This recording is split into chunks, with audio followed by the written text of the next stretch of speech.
actually have for the ball delivery system going on there. Skarner can go in there with it to start the initiation, or they can put it on Voyboy to be really, really aggressive with just being able to run in there with Malphite. Allow Nyjack to kind of follow it up with a lot of damage, and then they can decide whether or not they want to keep the fight going if the Cop is in a good position, or just back out if they have to. I really think that they're going to look to 1v2 this game, Curse, because they pick teleport, but more than that, Kog'Maw lanes typically aren't that strong in the laning phase, and putting Kog'Maw into like a Corki Nunu lane might be extremely, like, that's really high pressure. So to just circumvent that, Malphite can 1v2 better than Aurelia, or at least comparable. Especially with teleport, he should have the advantage there, and they should just send Cop and Elements top. I feel like that'd be the much smarter strategy. Even if they get called on that, they still come out, if not even, then ahead if not even, due to the teleport that Void has. Is this a strategy that a lot of the NA teams are starting to focus a lot of their practice on? Because going into World Championships, it was seen as more of like an Asian style of strategy. It's just like as the game has progressed, like people have realized that lanes can't stay stagnant. You have to adapt to different strategies as they come up, and just the evolution of, I don't like saying this phrase, the evolution of the meta. Like as teams start doing one thing, the other teams look for counters, and as the counters come up, you look for counters to those counter strategies. And so it kind of just evolves slowly as it goes from there.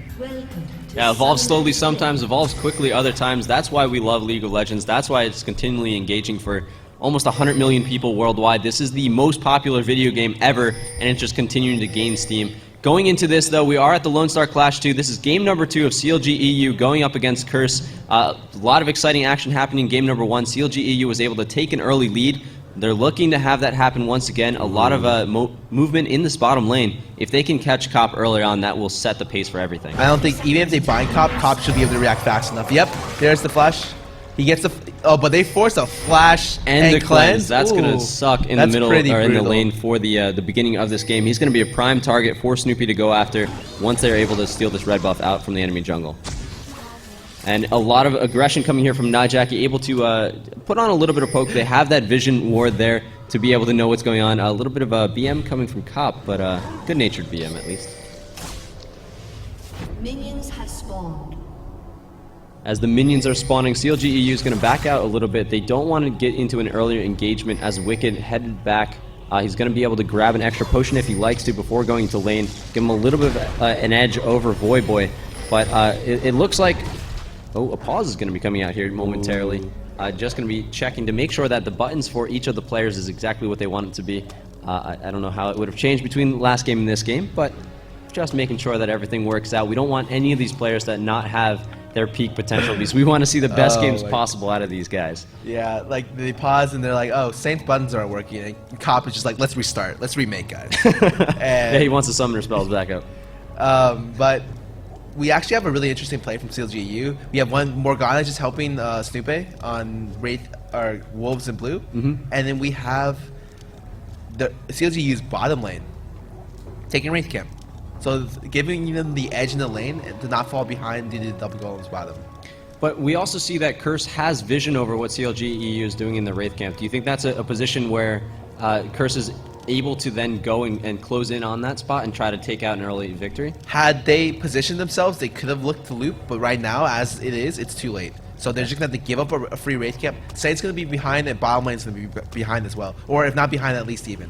What is the point in the game where that's kind of the trigger of like, all right, you can go do something about it, or no, just stick with whatever jungle path you're doing? It's just, you have to, it's just based on movement, based on the team's positioning. On this point, as soon as they saw them come up, had they closed, they still might not have won the trade, because they didn't know where Morgana or Maokai was. They took the safer route and just let them have free reign. But if they take the red buff here, that would set...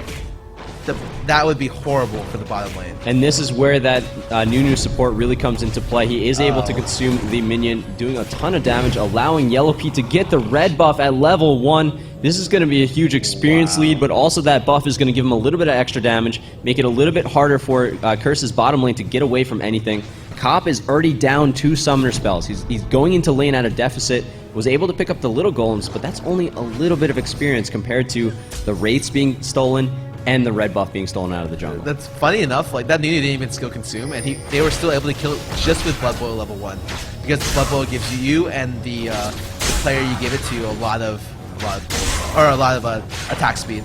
A lot of attack speed that turned into a lot of gold. We're seeing Creepo be aggressive earlier on, hitting level 2 before even the AD of Curse. That's going to be a great experience lead. They're going to start to be able to poke out wherever they want, chucking snowballs, chucking missiles in just a little while.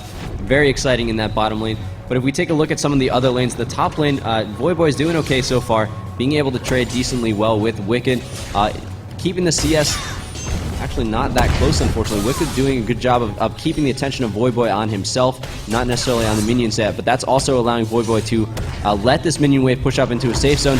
But St. Vicious coming in here, he is going to be caught by Snoopy. This could be the first blood situation. Flash coming out here from St. Vicious. He's going to try to get away. He saves the blue buff. Voyboy is a nice little rock shield there for him as well, able to get away with only the cost of a summoner spell. But again, this is huge in the beginning of the game. They can't be wasting all these abilities right from the get-go. Snoopy definitely predicted the gank top. He said this is the only place they can go because bottom lane's so far behind and mid is ungankable. And he just stayed there and was able to outplay Saint in terms of just conceptually. But the funniest thing is when CLG.eu did that level 1, that's something that CLG.na literally does so much in their games. Anytime you scrim them, that is literally the first threat you think about, is that they can 2-man your red buff. And you see that a lot in online tournaments as well. So I just think it's funny that they've either taken a lot, they've learned a lot from playing or with or like being in the same house as CLG.na, because I just see that strategy that CLG.na uses so much. And that's where a lot of the power of having strong practice partners comes in. You need to have someone that you can work off. We were talking about that before, where you're not going to know the true strength of a champion unless you're going up against a pro-level player. You need to know what the strengths of it are at any given point and the weaknesses. And having CLG.eu and CLG.na in the same house, we don't know who came up with the strategy, but the point is both of them are using it, and it allows them to get a really early lead in these lanes. Once you get an early lead, you can start snowballing it into a late game lead as well. Bottom lane actually not doing as bad as I thought. They're only behind 10 CS, but I guess the wave is shoving back, so they're going to be behind a lot more. Maybe up to an additional 5.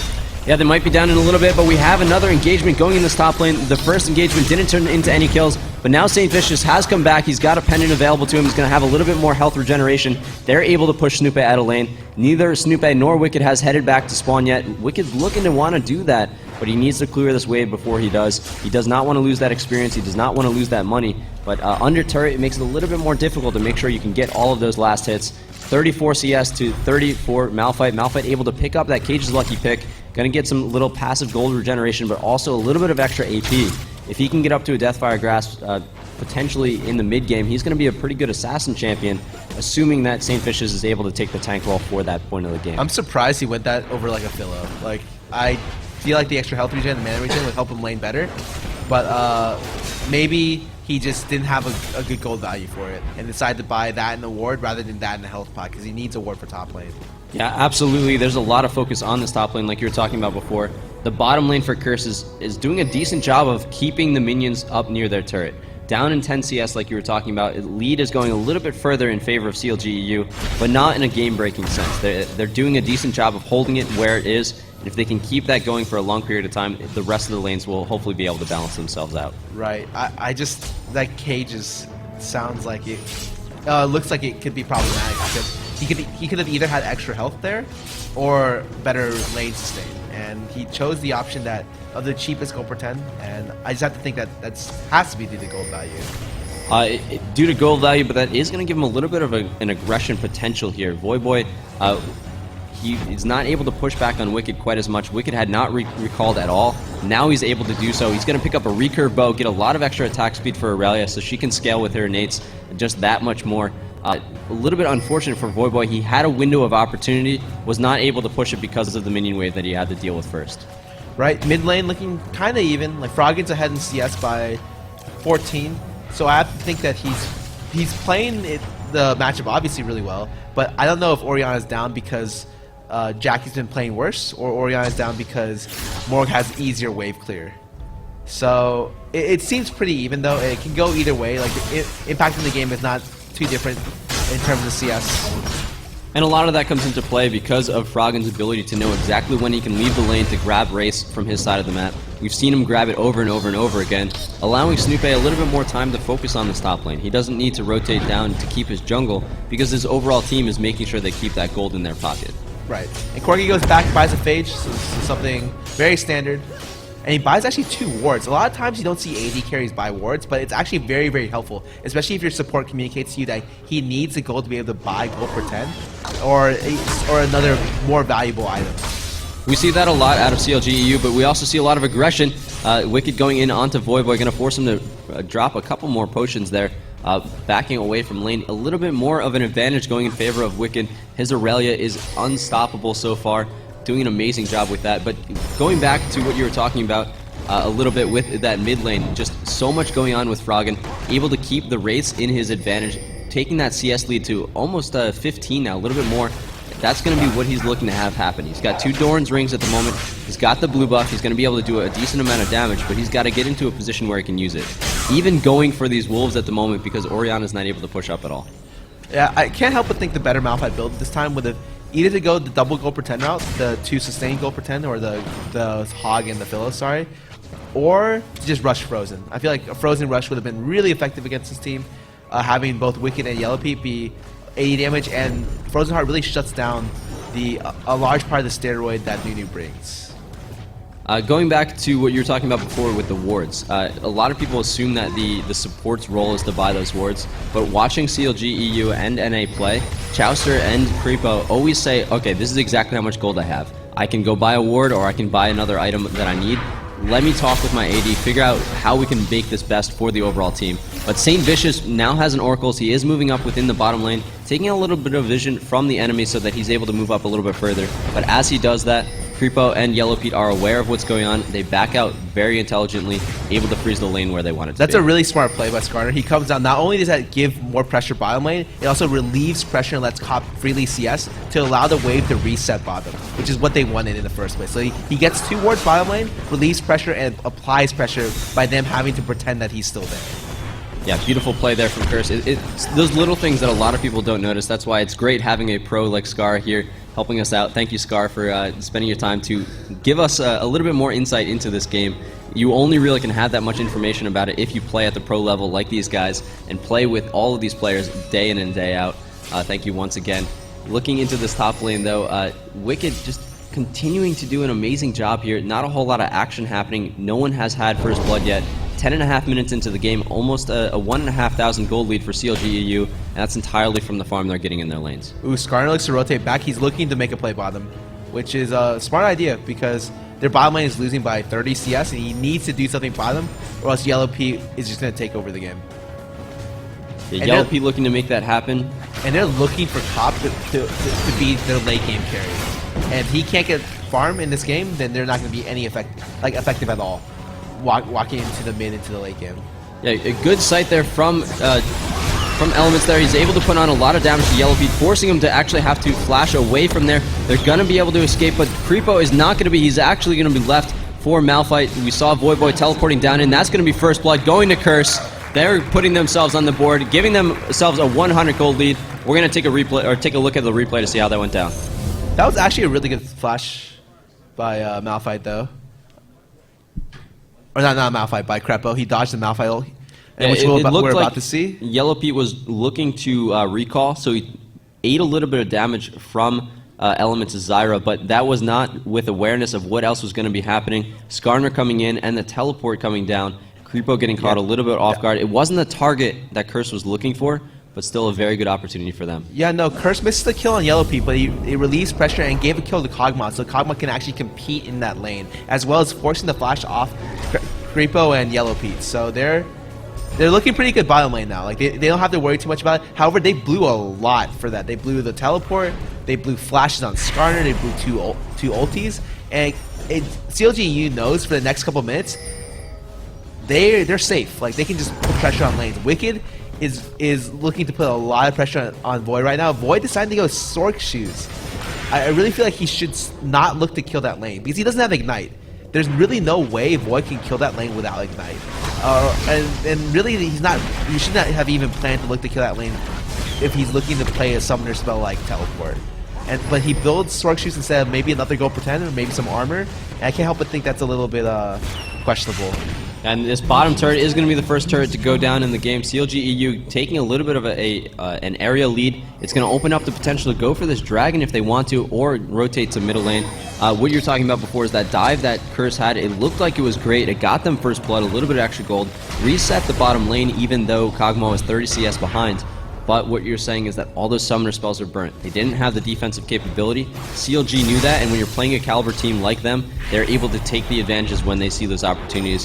Go for that 4-man push on the bottom turret, force the bottom lane away from Curse, and take down the first turret. Yeah, I was really surprised they didn't go for drag there. Like, they're going for drag now, but it was like dragon was up, they walked past it, and mid they just like look at mid and then walk back. And Wicked looking to put pressure on Boy. And a dive under the turret. Wicked's going to pick up a kill in the one-on-one situation. Beautiful job from him. He was able to get that Ionic Spark, able to push the lane very quickly, also dealing a lot of damage to Voyboy. But Saintfish is coming out here. Wicked stuck in a very uncomfortable situation. The nice impale under the turret is going to get the kill. Malphite had only died a few seconds earlier, so he gets the assist money as well. Great job from Curse. Unfortunately, the turret or the dragon has gone down, so CLG.eu still up by 1.4k gold as Nyjack grabs his blue. Right, and you see Wicked going his new patented build. He goes Ionic Spark on every top lane now because he thinks the item is great. I just think he likes lightning, but he tells me otherwise. He thinks the item is extremely strong on Aurelia, and he's built it almost every game I've seen him play on Aurelia as well. It does a lot of magic damage. He's able to burst champions and even like split push extremely well with that item. Yeah, there was a lot of chatter after the Wit's End got debuffed a little bit. It cost a little bit more. Ionic Spark cost a little bit less comparatively.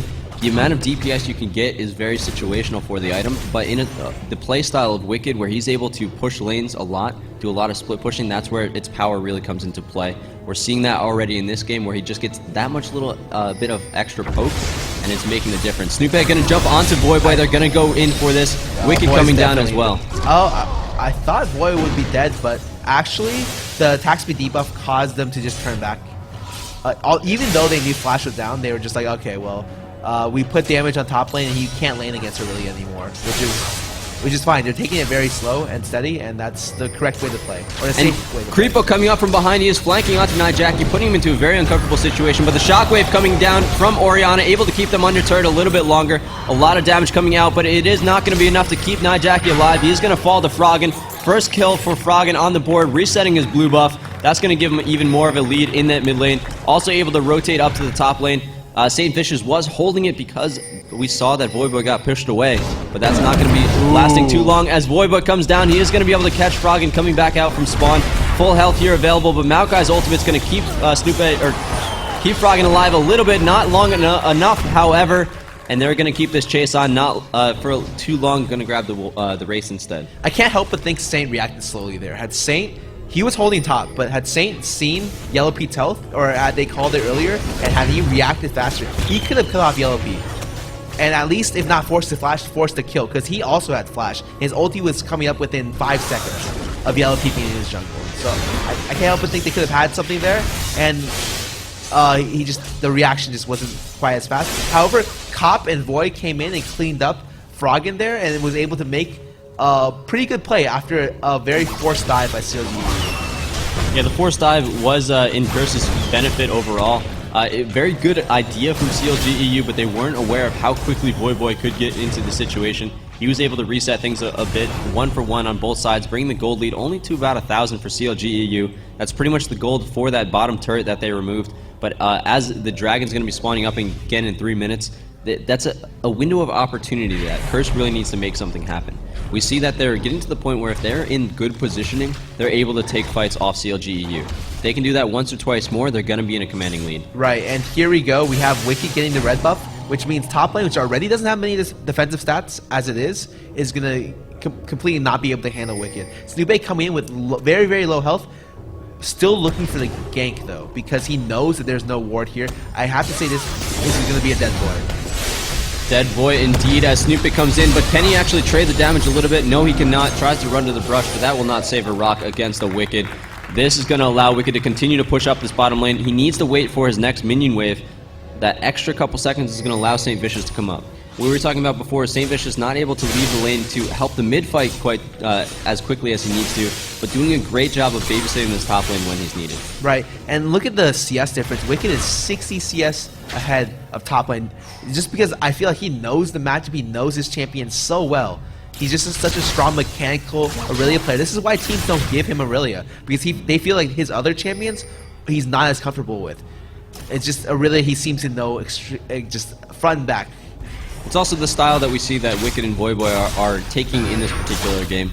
Voyboy not focusing on that particular lane matchup, but instead using the teleport, trying to be a little bit more mobile to help out the other lanes where his 3 assists have come from. But what you're saying before is Wicked just 2 levels higher, only focused on pushing that lane. He's going to be taking down this turret very quickly, and as that falls, that's going to leave a dragon opportunity in about a minute. Right, Void could still look to make a play with his teleport, but he can't go back into the top lane anymore. He realizes that top lane is kind of a lost cause. He can't trade when he gets a red buff Aurelia, and he might not even be able to lane at the tower against a red buff Aurelia. So he cuts his losses and looks to go bottom. Cuts his losses, jumps onto Yellow P in the bottom lane, but goes a little bit faster than the rest of his team. Not as much communication as they'd really be looking for. Voyboy's touted as kind of a vocal player for the team, but it seems like Elements and Cop were not quite ready for the trigger to be pushed. Something they're going to need to tighten up in their play moving forward, but it's definitely an idea of what they should be doing. Very good thought for them, but they're going to need to tighten that up, like I was saying. Yeah, that was too forced. Whenever people play Initiators, a lot of times Initiators will go in and be like, wow, I hit 3 people with that ulti, where were you guys? And a lot of times you have to have the map awareness to know that your teammates weren't close enough to follow up on that. Elements did not have his flash up for that fight, so there's no way he could have flashed and rooted that. And even had he gotten that, Yellow P could have just gotten out. So Void blew flash and his ulti for a play that at best would force a flash from Yellow P. I can't really say that's worth it. Absolutely not, and that meant that St. Vicious had to take the top lane, leaving the dragon available for CLG.eu to pick it up once again. 20 minutes into the game, as soon as they finish this off, that's going to be a 2,500 gold lead for CLG.eu. Top lane looking pretty dangerous as well, as Aurelia is just continuing to push. Froggen returning to mid just as the minion wave was about to start getting within sight of the turret. They wanted to die, not to Froggen, but their gold gets stolen anyway. Yeah, Saint's just holding top. Saint a lot tankier than Void, so he can just hold it, look to trade against Aurelia and be okay. So Saint's getting a lot of farm, but Void's falling behind. He only has 1 gold per 10, so his gold income is not going to be that good. If he looks to force another play similar to the bottom lane, it has to work, or else he just falls behind way too fast. I think Malphite's looking to 1v2 bottom now. They see that they know that Dragon's down, so they may just send 2 top. But it's so late that if they do that, CLG.eu can just pressure middle. And that's what CLG.eu is going to do. They realize they can be extremely aggressive all throughout. Turret falling to Froggen, just walking up and sending one little bit of magic at it. Going to take it down. More gold for CLG.eu. More gold that they're going to turn into really strong items. Corki almost on his Trinity Force. We got a Zhonya's Hourglass on Froggen, so he's going to be very hard to kill later on. And then with Aurelia still sitting on the Phage and Ionic Spark, just continuing that splish pushing going on. Almost 80-something CS above the top laner for Curse. It's going to be huge as they push in behind the turret. We're going to see Krepo move in there, try to use the Absolute Zero to shut them down a little bit. Cop being stunned indefinitely, but he's able to dish out a lot of damage as well, going toe-to-toe against Snoopé, but with Froggen coming in here with his ultimate, able to finish off that AD carry, removing a lot of the damage. Zhonya's getting popped. This is actually a pretty good situation for Curse right now. If they can turn it into 1 more kill, they will actually not be in that bad of a situation. Wicked gonna be falling here. Maybe, yes he does. That's 2 for 2 so far, 3 for 2 in favor of Curse. Voyboy coming out with that aggression is gonna be able to chase down Krepo. This is going to be what the Curse was looking to have happen. They're going to need to be able to take him down and then rotate and start to do something else. Because if you look at the bottom lane, there's actually a split push coming out from Yellow Pete, making it so that CLG.eu, even though they lost the fight, they're still going to come out on top overall. Right, that was an excellent dive by, excellent play by Krepo. Like, he flash ulted after, and he knew that Cop and Elements would have to run through his direction. He said they did not expect Voyboy's teleport. That's just the big thing. He surprised them with it, and they still came out, they lost in kills and deaths, but we had Yellow P pick up almost 3 or 4 waves bottom as well as put turret damage. So they didn't come out behind on that. I feel like they still split even right there, even after having more deaths. That is going to open up Curse to take down that turret. That is the first turret of the game falling in their favor. 22.5 minutes into this game, down by 3,000 gold. Not looking too great for Curse, but also what we were saying is that when they get into a good position, when they have the ability for Voyboy to teleport in, they have a lot of potential. A lot of the past 2 or 3 minutes was all based on that attempt from Voyboy to gank that bottom lane that didn't go too well, turned into a dragon, turned into a one-team fight for CLG. But that's something that Curse can kind of tighten up even within this game and start to change things for the late game. Right, especially with Wicked's build going Wits into off Ionic. Frozen would have been so good here. But Malphite decides to build more health because he doesn't really have the defensive stats to deal with any magic-related damage, which I don't necessarily blame him to do. Are they going to look to force a fight here? I don't think that would be ideal.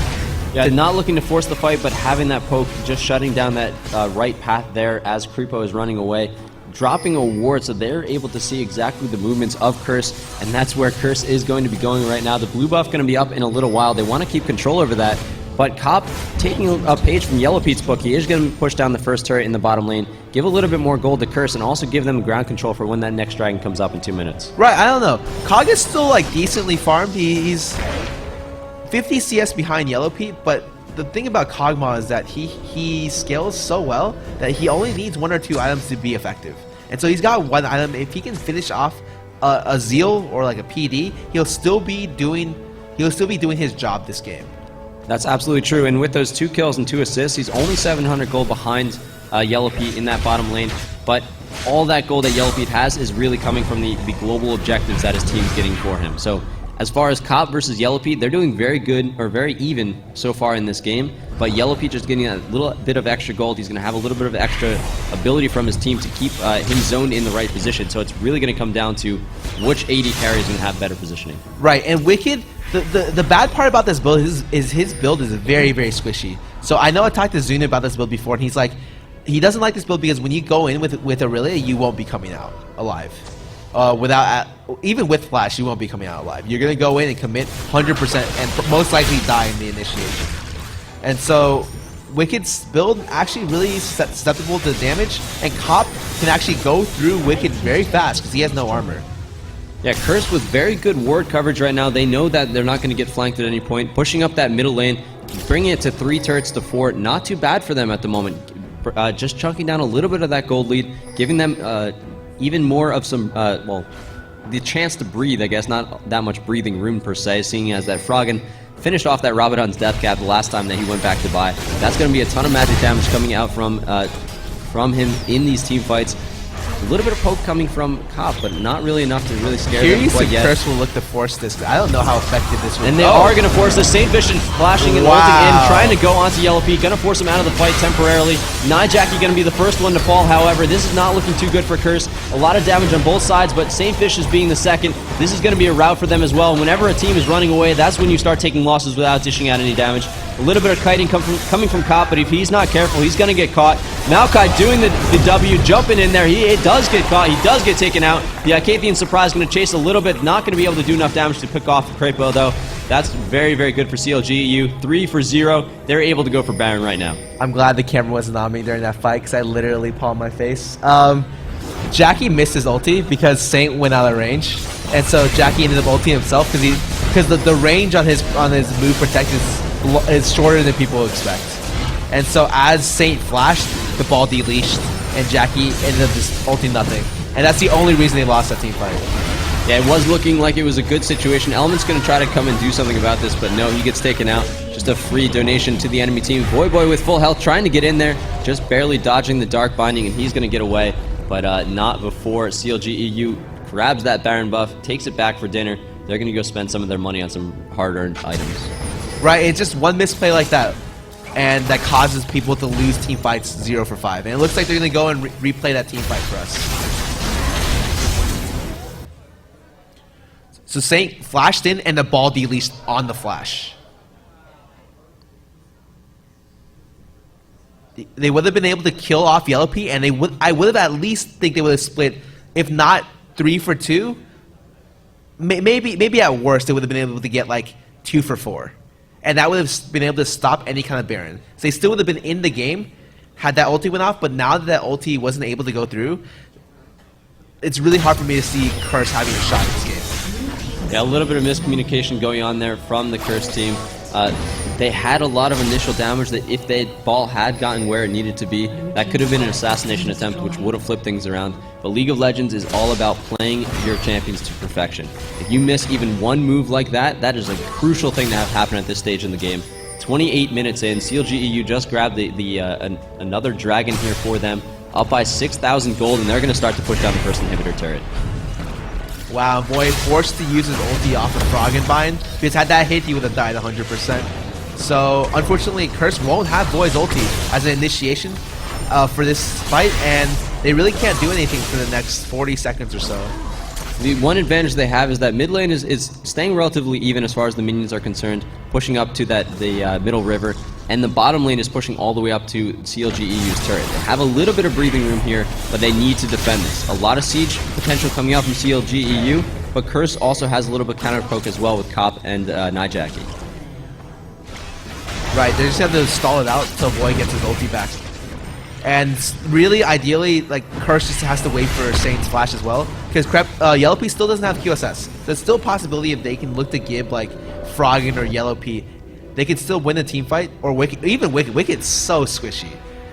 But I don't think CLG.eu is looking to force before they go back to fire.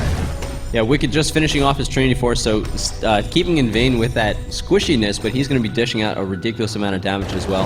They have Maokai available to give him a little bit of extra defense. He has that Aegis for his team, and then we've got the Zeke's Herald coming from Creepo, so he's going to have a little bit more aura items as well. On the other side of things, though, Orianna has finished her Rabadon's Death Cap. She's going to start to be that crazy burst damage coming out like we've seen from a lot of Oriannas in the past. If he gets a ball in a good position, that could be a complete game-changing point for them. Only down by 3 kills at the moment. This is not an unwinnable game for Curse. Froggen going a very standard Zhonya's first into a Rabadon's Death Cap build. Very popular build, actually. I think he used to rush Abyssal, but rushing Abyssal has its own problems. Even against teams, it just means that, like, if you're looking to initiate for your team, you might get blown up in the initiation. So Death Cap definitely the much safer route and the one that most teams prefer. As this Baron buff is kind of ticking down a little bit, what do you think is going through CLG.eu's head? They know they have the advantage, but they're not pushing it very hard. They know they should have this game. So what's going to happen is they're going to look to shove out the lanes very slowly. Top lane has CS, so yeah, more than likely you're going to send Wicked up top. Wicked's going to split push, while 4 are going to go middle. Or actually, no, Froggen's just going to go back and farm. Froggen maybe has like a big item to buy at this point, but in the meantime, I guess they'll just look to shove out the lanes and be able to keep up their lanes pushing so that Curse loses map pressure and any kind of advantage they can get with that. Yeah, Froggen sitting on 2,500 gold. Looking maybe to get the Abyssal Scepter next so that he has just a little bit of extra damage for him available to him, but that's if he doesn't get caught out here. We see some pings coming down onto where Curse's lineup is, but that's something they're still going to need to be able to react to. Curse trying to loop around. If they can catch 1 or 2 of CLG's players off guard, this is going to be an opening for them to start to push down some turrets and get a little bit of an advantage. I would really like to see QSS on... oh, well, Froggen just straight buys a Deathfire. Wow, he had a lot of gold in the bag. So I would have liked to just see a QSS buy on Yellow P, and he just picked one up. So the only chance of them killing anything in this fight is if they can kill Froggen or Wicked within the... or Wicked's tanky now, so you have to give Froggen within the 2 or 3 seconds of Skarner ulti, or else the game is more than likely not going to go in your favor.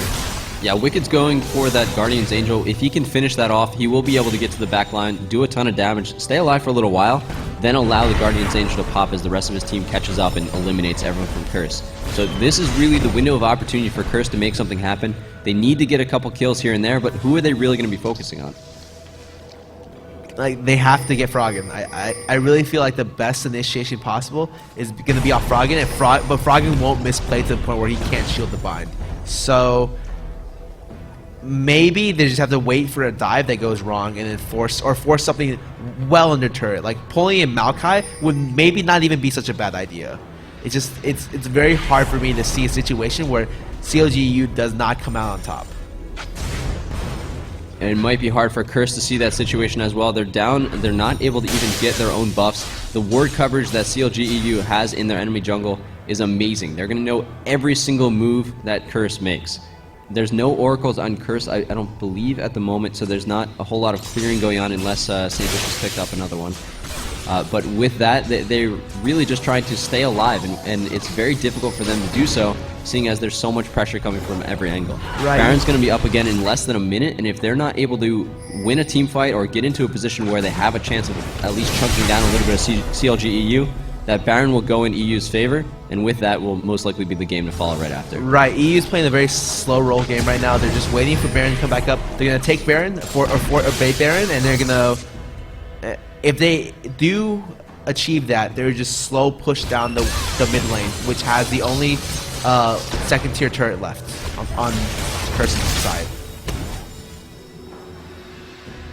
And you just look at the CS differences here. Like Void's 170, more than that, 180 CS down? Yeah, 180 CS down on Wicked. You see mid lane's down 30 CS. You see bottom lane's down 50 CS. They're down over 200 CS compared to CLG.eu, and they just have, CLG.eu just has a dramatic gold lead. So when they look to fight, CLG.eu will be tankier and do more damage, which is why I feel like this game is gotten turned for the worst. And Wicked has called down that Angel to keep him alive in the next fight, finishing off that final item that we were talking about before. This is going to be the trigger for CLG.eu just to group up and say, hey, we're an unstoppable 5. What are you going to do about it? Absolutely. Baron just comes up, so Crepo's just going to run around, look for the wards, hopefully go up and find that last ward, or actually look to force right here, right? And the forcing is happening. St. Vicious is actually jumping in there a little bit. He does have a chance to flash out with the ball going on him, but now at half health, no flash available to initiate onto anyone. They're going to need to back off here, allowing CLG.eu to take down a free turret in the mid lane, and then have the choice between either going for the inhibitor or going straight for Baron. Right, I can't help but think that was a bad play by saying he looked to flank, but he was looking to flank like in a direction where he didn't have ward coverage. So he took a huge risk and paid for it dearly by forcing to use flash. And that was the only way Curse was able to, well, Curse was going to get a pick on their backline, or on CLG.eu's backline. So at this point, Curse either has to wait another 4 minutes for flash to come up, or look to initiate without it. And I feel like CLG.eu can just do whatever they want here. Like they're just going to bait it like this. Oh, and we might see a little bit of a sneaky going on here as Wicked is coming out. He's going to lead the charge with Aurelia. Going to use the ball as a little bit of defense with St. Vicious. This is a great initiation for Curse. Are they going to be able to dish out enough damage, though? Skarn is the first to fall. Nunu following shortly after. Maokai going down in addition to Malphite. Both the M's falling. Zyra going to be the last with Orianna. No, it is not going very well for Curse here. As CLG.eu finishes it off. Will Wicked get his Guardian Angel popped? No, the Black Shield going to barely keep him alive. He's not going to need that cooldown to go on. That is an ace. 2 for 5 in favor of CLG.eu. They're not going to have enough health to go for this Baron, but they're going to be able to push down this middle inhibitor, able to give them a huge advantage. That fight actually went really badly for CLG.eu. The only reason they came out on top is because Froggen realized that it was a situation where he had to make the play, and he flash ulted their backline to be able to force them backwards, or to force them away from the choke that Void created off his ulti. Yeah, great thought that CLG.eu had to flank them. They were very far ahead, but if those two teams were even, the positional advantage that Curse had would have changed things a lot. But let's take a look at a replay and analyze that a little bit further.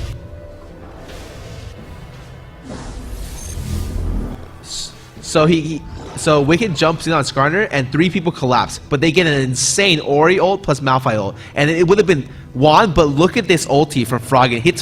Forces 4 people back and stuns 2, and he gets. That's it. That's all that happens.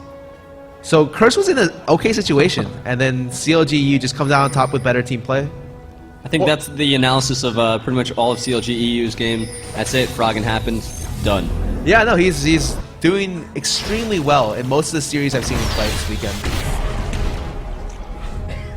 And very mellow about that. He's up over 300 CS now, 37 minutes into the game. CLG.eu, 14 kills to Curse's 8. Over 10,000 gold lead. They have not even taken down the second Baron quite yet. All at full health, all back into the mix of things. A little bit more AP coming out from Morgana, but she doesn't even need it. This team is very scary from CLG.eu. Right, and Void decides to pick up a Deathfire Grasp before picking up a glacial or a frozen heart. I don't really know if that's an ideal. Like I said, if anything, their 80s just got even stronger. The Oriole only hits one target, and it's going to be really bad for Curse. Yeah, the fight getting initiated as CLG.eu wanted, but Curse is just trying to make something happen. It's not going to work. Not even a single player falling for CLG.eu. The triple kill coming out, but the Icathian Surprise going to shut down Morgana. So Froggen is actually killable a little bit in this game. Actually has the most deaths on his team so far, but it doesn't matter. Curse is going to surrender that. They're going to just try to save their energy for the loser bracket final that's going to be coming up